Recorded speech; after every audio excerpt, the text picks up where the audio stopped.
বাংলা গান আর প্রবাসী হৃদয়ের আবেগ দুয়ের মেলবন্ধনে রোববার এক অন্যরকম সন্ধ্যার সাক্ষী হল ইতালির রাজধানী রোম। দেশের জনপ্রিয় কণ্ঠশিল্পী বালামের একক কনসার্টকে ঘিরে ইতালির বিভিন্ন শহর থেকে ছুটে আসেন অনেক প্রবাসী বাংলাদেশি। প্রিয় শিল্পীর কণ্ঠে একের পর এক জনপ্রিয় গান পরিবেশিত হলে দর্শক শ্রোতারা গলা মেলান তার সঙ্গে। বালাম নিজেও দর্শক সারিতে চলে যান। এছাড়া শিল্পীর আহ্বানে মঞ্চে ওঠেন বেশ কয়েকজন নারী দর্শক।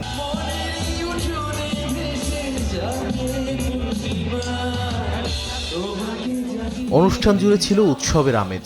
শুধু গানই নয়, প্রবাসে বেড়ে ওঠা নতুন প্রজন্মের সামনে বাংলাদেশের সঙ্গীত ও সংস্কৃতিকে তুলে ধরার এক অনন্য উদ্যোগ হিসেবেও দেখছেন উপস্থিত দর্শকরা। বালাম আসছে রোম শহরে এই প্রথম রোম শহরের মধ্যে অনেক বিশাল একটা বড় আয়োজন।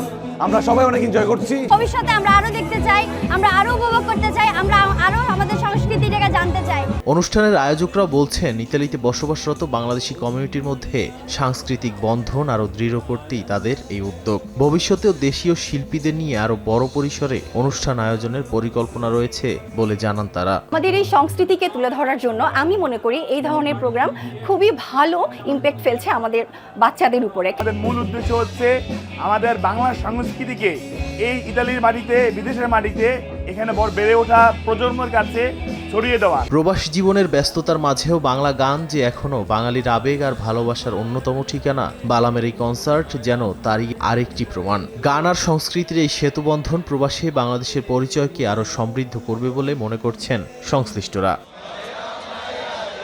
সময় সংবাদ, ইতালি।